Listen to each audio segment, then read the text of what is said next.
There are moments in a monetary system when nothing appears to change, yet the relationships that hold everything together begin to behave differently. Capital still moves, institutions still function, and prices still fluctuate. But the way stress is absorbed no longer follows familiar paths. These are the moments that rarely receive attention because they lack a single dramatic event. Silver has begun to behave as though it is responding to a different set of pressures than it did for most of the modern financial era.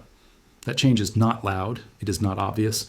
It appears instead in subtle shifts in availability, in how transactions settle, and in how risk is being transferred. Most observers continue to interpret silver through old frameworks. They expect it to mirror gold, to follow inflation, or to respond to industrial demand. Those relationships still exist, but they no longer explain what is happening beneath the surface. When a market breaks from a long-term pattern, it does not announce that it has done so. It simply stops responding to the same inputs in the same way. That is what makes this moment difficult to recognize. The system is still telling a story of continuity. Silver is beginning to tell a different one. The gap between those two stories is where the signal now resides. What makes the present environment fundamentally different from earlier periods of financial stress is not the presence of volatility or policy intervention. Those have existed before, and in far more dramatic forms. The difference lies in the condition of the system that must now absorb those pressures. It is no longer operating with the same structural flexibility that once allowed disruptions to be smoothed out. For much of the post-1970s era, monetary expansion functioned as a reliable stabilizer. When markets faltered, central banks could lower interest rates, expand credit, and restore confidence with relatively little resistance. Public debt was lower, demographic trends were supportive, and globalization was still expanding. The system had room to stretch. That room has largely disappeared. Sovereign debt across developed economies has grown to levels that require constant refinancing. In the United States, federal debt now exceeds annual economic output by a wide margin. In Europe and Japan, debt burdens have become so entrenched that even modest increases in borrowing costs create fiscal strain. This means monetary policy is no longer a neutral tool. It is now embedded in political and financial survival. Institutional behavior has changed as a result. Banks, which once served as transmission mechanisms for liquidity, now operate under tighter capital rules and heightened regulatory oversight. These constraints make them more stable, but also less willing to intermediate risk. Liquidity exists on balance sheets, yet it does not move as freely through the real economy. At the same time, financial markets have become far more dependent on leverage and derivatives. Futures, options, and swaps allow enormous exposure to be created with relatively little capital. This has the effect of amplifying signals while disconnecting them from physical supply. In silver, this has meant that paper claims can grow far beyond available metal without immediately triggering price discovery. What separates the current period from earlier ones is that this financialized structure is now colliding with physical limits. Mining output grows slowly. Refining and transportation require energy, labor, and financing. When liquidity becomes selective, these real-world processes become the bottleneck. This is where silver begins to diverge from gold. Gold is held primarily as a financial and monetary reserve. It moves between central banks, vaults, and investors with relatively little connection to industrial activity. Silver, by contrast, is consumed in electronics, solar panels, medical equipment, and countless other applications. Its supply must constantly be replenished. When credit tightens and energy costs fluctuate, that replenishment becomes more fragile. Paper markets can continue to trade, but physical metal becomes harder to secure. This creates a disconnect between financial pricing and real availability. The system responds by leaning more heavily on financial instruments to maintain the appearance of stability. This works until it does not. The longer the divergence persists, the more adjustment is being deferred. This is why the current moment cannot be compared to the cycles of the last decade. Those cycles were managed within a system that still had surplus capacity. Today's system is operating much closer to its limits. Silver is beginning to reflect that constraint, not through dramatic moves, but through a quiet shift in how it behaves. That shift is not a forecast. It is a reading of structural pressure that has been building for years. When monetary systems approach structural limits, history shows that the first signs rarely appear in the institutions that claim to govern stability. They emerge instead in the behavior of capital and in the subtle breakdown of once reliable relationships. Precious metals, especially silver, have often reflected those changes before the broader system acknowledged them. One of the clearest historical precedents can be found in the final years of the classical gold exchange system. In the decades following the Second World War, global currencies were formally anchored to the US dollar, and the dollar was anchored to gold. On paper, this created stability. In practice, the United States was financing overseas military spending and domestic growth through expanding dollar issuance. Foreign governments accumulated dollars faster than they could be converted into gold. By the late 1960s, the system was already under strain. U.S. gold reserves had fallen from over 20,000 metric tons after the war to roughly 8,000 tons by the time convertibility was suspended. Silver provided an earlier signal. Its metal value had risen so far above its face value that it was removed from circulating coinage. This did not happen because of speculation. It happened because the currency itself was losing credibility. Silver was becoming too valuable to be treated as small change. A second precedent appeared during the inflationary decade that followed. After the dollar was no longer convertible into gold, confidence in paper money became the central issue. Gold was quickly reestablished as a monetary reference point. Central banks held it. Investors accumulated it. Its role as a store of confidence was reinforced. Silver behaved differently. Industrial demand for silver continued to grow, particularly in photography, electronics, and chemical processes. At the same time, investment demand rose as people sought protection from inflation. Supply struggled to keep pace. The result was not a smooth repricing, but a series of sharp advances followed by long periods of suppression. Futures markets expanded to manage that volatility, increasing the disconnect between paper claims and physical metal. Another instructive period followed the financial crisis of 2008. In response to a near collapse of the banking system, central banks created unprecedented amounts of liquidity. The Federal Reserve AAS balance sheet expanded from under $1 trillion to over $4 trillion within a few years. Similar expansions occurred in Europe, Japan, and later China. Gold responded in a relatively orderly way. It was accumulated by central banks, particularly in emerging markets, as a hedge against dollar dominance. It moved higher as a reflection of monetary debasement. Silver, however, displayed a more erratic pattern. Physical demand surged, yet futures markets were able to absorb much of that pressure. Retail shortages appeared even when official prices remained subdued. What these periods share is not the scale of price movement, but the divergence between financial representation and physical reality. Gold remained primarily a financial and reserve asset. Silver became increasingly constrained by its physical uses and limited above-ground inventories. Each time the system attempted to stabilize itself through policy and liquidity, silver revealed the limits of that stabilization. It did not always rise. Sometimes it stagnated, but its availability became more restricted and its market became more sensitive to disruptions. These historical patterns suggest that silver acts as a pressure gauge for the real economy in ways that gold does not. Gold reflects confidence in monetary authorities. Silver reflects the ability of those authorities to translate confidence into physical continuity. When silver breaks from its long-term pattern, it is not signaling speculation or enthusiasm. It is indicating that the balance between financial abstraction and physical reality is shifting. That shift has occurred before. Each time it preceded significant changes in how the monetary system functioned. The signal was not dramatic. It was quiet, persistent, and often dismissed until it could no longer be ignored. The dominant monetary signal shaping silver's behavior is not inflation, recession, or even interest rates in isolation. It is liquidity strain, expressed through a growing disconnect between financial promises and physical fulfillment. This form of strain does not mean that money has disappeared. It means that money is no longer able to move freely to where it is needed. In modern financial systems, liquidity is created primarily through banking and capital markets. Central banks supply reserves, commercial banks extend credit, and markets transform that credit into tradable instruments. This structure works as long as confidence allows obligations to roll forward without friction. When confidence weakens, every link in that chain becomes more selective. Silver sits at the end of this chain. It must be mined, refined, shipped, stored, and delivered. Each step requires financing. When banks and investors become more cautious, those steps become more vulnerable to disruption. Paper markets can continue to trade contracts for silver, but physical metal cannot be conjured into existence when financing becomes constrained. This is why silver can appear disconnected from traditional macro signals. Inflation may rise, but if credit is tight, producers cannot easily expand output. Demand may increase, but if financing is scarce, inventories cannot be rebuilt. The result is a market that becomes rigid rather than responsive. The system attempts to manage this rigidity through financialization. Futures contracts, unallocated accounts, and exchange-traded products create layers of claims on silver that far exceed available metal. These instruments provide liquidity in appearance. They allow buyers and sellers to transact without moving physical bars. This works as long as participants trust that claims can be converted into metal if necessary. That trust is the true anchor of the silver market. When it holds, paper supply can expand almost without limit. When it weakens, the system becomes unstable. Central banks are aware of this dynamic, even if they do not speak about it directly. Their policy choices are designed to preserve liquidity across the system. Low interest rates, asset purchases, and emergency lending facilities are all intended to keep financial claims credible. They do not increase the amount of physical silver.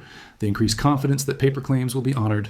As debt levels rise and balance sheets expand, the margin for error shrinks. A small disruption in credit can have an outsized effect on physical markets. This is why silver is now behaving as though it is being pulled between two worlds.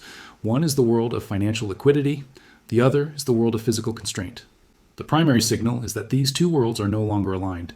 Financial liquidity remains abundant in aggregate, but it is increasingly concentrated and conditional.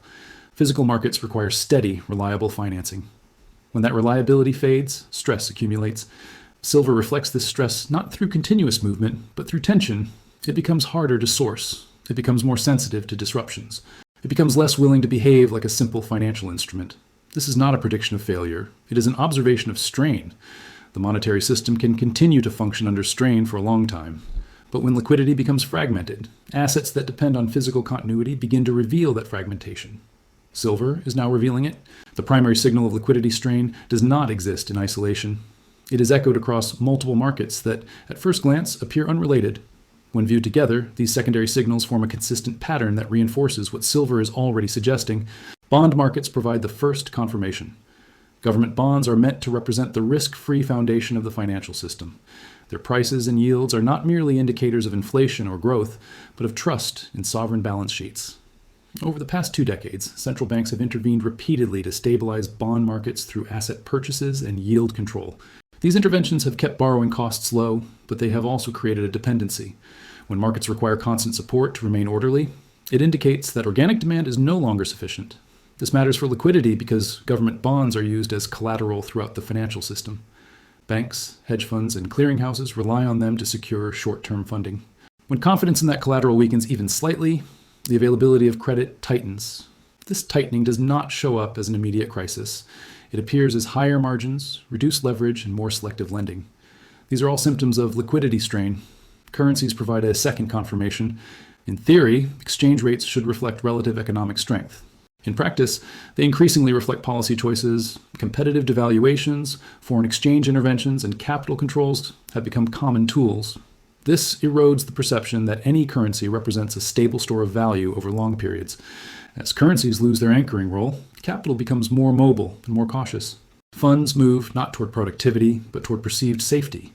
This safety is often found in large financial centers and in assets that can be quickly liquidated. Physical markets, including silver, are left more exposed to fluctuations in financing and demand. Credit markets offer a third layer of confirmation. Corporate and sovereign debt has expanded far faster than underlying economic output. In the United States, total debt now exceeds 3 times gross domestic product, a ratio that would have been considered extreme in earlier decades. Similar patterns exist across much of the developed world. This expansion has been sustained by low interest rates and investor appetite for yield. As long as refinancing remains easy, this structure can persist.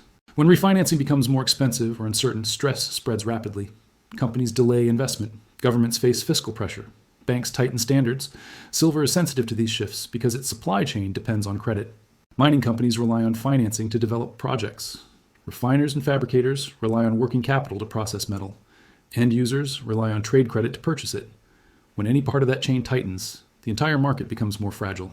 Together, bonds, currencies, and credit markets confirm what silver is beginning to signal. Liquidity still exists, but it is no longer evenly distributed.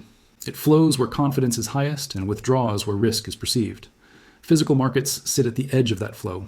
This does not create immediate breakdown. It creates unevenness. Some assets remain well supported, others become constrained. Silver occupies a space where that constraint becomes visible. The convergence of these secondary signals suggests that silver's changing behavior is not isolated. It is part of a broader adjustment in how the financial system allocates and withholds liquidity under pressure. When prolonged systemic pressure develops, the most revealing transformations occur not in asset prices, but in how institutions think, speak, and behave. Governments, central banks, and major financial actors are structurally committed to preserving confidence because confidence itself is a form of capital. When it weakens, the cost of maintaining stability rises, and that cost is felt across every policy decision. Governments respond first through language. Structural stress is rarely described as such. It is framed instead as a temporary imbalance, a cyclical adjustment, or an external shock. This is not merely political spin. Public trust is a functional requirement for modern economies. Tax collection, debt issuance, and social stability all depend on a shared belief that the system will continue to operate tomorrow, much as it does today. Central banks operate within this psychological framework. Their primary mandate may be price stability or employment, but their implicit mandate is continuity. When liquidity becomes strained, they emphasize their capacity to act rather than the limits of their tools. Forward guidance, emergency facilities, and balance sheet expansion are as much about shaping expectations as they are about supplying money. Over time, however, this emphasis on reassurance creates a subtle distortion. Markets begin to focus not on fundamentals, but on the reaction function of policymakers. Risk is priced not according to economic reality, but according to the perceived willingness of central banks to intervene. This can stabilize markets in the short term while weakening the informational content of prices. Investors adapt to this environment in ways that are rational but consequential. Long-term conviction becomes harder to maintain because outcomes depend increasingly on policy choices rather than organic growth. As a result, capital becomes more tactical. Positions are structured to be unwound quickly. Liquidity is valued above yield, even when it carries a cost. This shift changes market behavior. Volatility can remain low for long periods, not because risk has disappeared, but because participants are unwilling to commit deeply. When stress emerges, it is met with sudden repositioning rather than gradual adjustment. This creates the appearance of stability punctuated by abrupt dislocations. Institutions are aware of this dynamic, even if they do not articulate it openly. Risk management frameworks become more conservative. Stress tests assume more extreme scenarios. Capital buffers are raised. These measures enhance resilience, but they also reduce the system's capacity to absorb shocks through normal channels. Narrative control becomes increasingly important in this context. Official statements focus on coordination, preparedness, and data dependence. Complex realities are distilled into manageable stories. The goal is not deception, but coherence. A fragmented narrative would invite doubt, and doubt is itself destabilizing. This creates a widening gap between private behavior and public messaging. Internally, institutions prepare for disruption. Externally, they emphasize stability. This divergence is a critical signal. It indicates that stress is being managed rather than resolved. Silver, as a physical and financial asset, sits directly in the middle of this psychological landscape. Its paper markets depend on confidence and convertibility. Its physical markets depend on credit, energy, and logistics. When institutions grow cautious, they protect their balance sheets. When investors grow cautious, they protect their liquidity. Both forms of caution restrict the flow of metal. This is why silver can behave as though it is under pressure even when official narratives remain calm. The metal is not responding to fear. It is responding to institutional self-preservation. Denial, when it appears, is rarely explicit. It takes the form of excessive reliance on models, historical correlations, and policy frameworks that were designed for a different environment. Structural exhaustion is acknowledged in theory, but postponed in practice. This postponement is psychologically understandable. Large systems cannot easily confront their own limits. They must continue to function even as those limits approach. The result is a prolonged period of managed tension. During such periods, assets that depend on continuous trust become increasingly fragile. Assets that reflect physical reality become increasingly important, even if their price does not yet reflect that importance. Silver is one of the few markets where this transition can be observed. Its paper side remains anchored in financial confidence. Its physical side reflects institutional caution. The growing distance between those two is not a sign of imminent change. It is a sign of accumulating strain. Understanding this psychological and institutional response is essential because it explains why obvious adjustments do not occur. The system is designed to delay them. It will continue to do so until the cost of delay exceeds the cost of adaptation. The balance is always shifting. Silver is one of the places where it is now becoming visible. When unresolved monetary and structural signals remain in place, the consequences rarely arrive in a single dramatic event. They accumulate quietly through reduced flexibility, rising fragility, and the slow erosion of institutional confidence. Systems built on leverage and trust depend on continuous motion. When that motion becomes constrained, even small disruptions can produce outsized effects. One of the earliest consequences is the compression of liquidity. Markets may continue to trade, but they do so with thinner depth and less tolerance for risk. This changes how assets behave under stress. Movements become sharper and reversals become more abrupt. Not because sentiment has suddenly shifted, but because fewer participants are willing to absorb imbalance. As this process continues, correlations that once provided diversification begin to weaken. Assets that were expected to move independently start reacting to the same underlying pressure. This reflects a deeper truth about stressed systems. When capital becomes scarce, everything competes for the same pool of safety. Distinctions between asset classes matter less than access to liquidity. Financial institutions respond by narrowing their exposure. Credit standards tighten. Counterparty risk is reassessed. These adjustments are prudent, but they also amplify the underlying strain. When fewer entities are willing to extend credit, economic activity slows, which feeds back into balance sheets and fiscal positions. Governments face a parallel constraint. Fiscal policy becomes more reliant on borrowing, just as borrowing becomes more sensitive to market conditions. This creates a subtle but important shift. Policy is no longer guided primarily by long-term objectives, but by what markets will tolerate in the short term. The range of viable choices narrows. Over time, this environment produces volatility that is structural rather than cyclical. It is not driven by growth or contraction alone, but by the constant repricing of risk. Confidence becomes episodic. Periods of calm are punctuated by episodes of rapid adjustment as information is suddenly reinterpreted. In such a landscape, assets tied to physical reality begin to take on a different role. They are no longer evaluated solely on return, but on resilience. Their relevance increases not because they promise protection, but because they are less dependent on continuous financial intermediation. Silver exists within this framework. It is embedded in industrial supply chains, yet it also serves as a monetary reference point. When financial and physical systems diverge, that dual nature becomes a source of tension. The market must reconcile paper representations with material constraints. If these signals persist, the broader system does not necessarily break. It adapts. But adaptation involves reordering. Capital flows change direction. Institutions redefine risk. The old assumptions gradually lose their authority. This process is slow, uneven, and difficult to observe in real time. Yet it is in these periods of quiet transition that long-term structures are reshaped. Silver's evolving behavior is one of the places where this deeper shift can be seen long before it is widely acknowledged. As these signals continue to unfold, what becomes most visible is not a single market outcome, but a change in how the system expresses stress. The familiar patterns that once offered reassurance begin to lose their clarity. Movements that once felt predictable now carry a different weight. Not because the world has suddenly become unstable, but because the foundations beneath it are quietly shifting. Silver's divergence from its long-term relationship with gold is part of this broader story. It does not announce itself loudly, and it does not demand immediate interpretation. Instead, it sits within the flow of capital as a subtle indicator that something in the monetary structure is no longer behaving as it once did. That difference matters, even if it cannot yet be fully measured. What this moment requires is not action, but attention. In environments shaped by structural strain, the most important changes occur before they are widely recognized. They reveal themselves through small inconsistencies, through market behaviors that no longer align with established narratives, and through assets that begin to respond to pressures in unfamiliar ways. The system is still functioning. Transactions continue, institutions operate, and policy frameworks remain in place. Yet beneath that surface, the alignment between confidence and reality is becoming more difficult to maintain. When those two forces drift apart, signals emerge not as warnings, but as quiet deviations. Silver, in this context, is not a solution or a forecast. It is a lens. Through it, the evolving balance between financial abstraction and physical constraint becomes easier to observe. Its changing behavior does not need to be dramatic to be meaningful. It only needs to be different from what history has conditioned markets to expect. This is why awareness matters more than certainty. Systems under pressure rarely provide clear signposts. They communicate through friction, through delay, and through the gradual reshaping of relationships that once seemed stable. Recognizing those shifts is not about predicting what will happen next. It is about understanding what is no longer holding the same way it once did.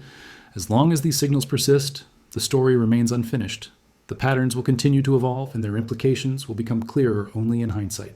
Until then, the most useful position is one of steady observation, allowing the system to reveal itself on its own terms, one quiet deviation at a time.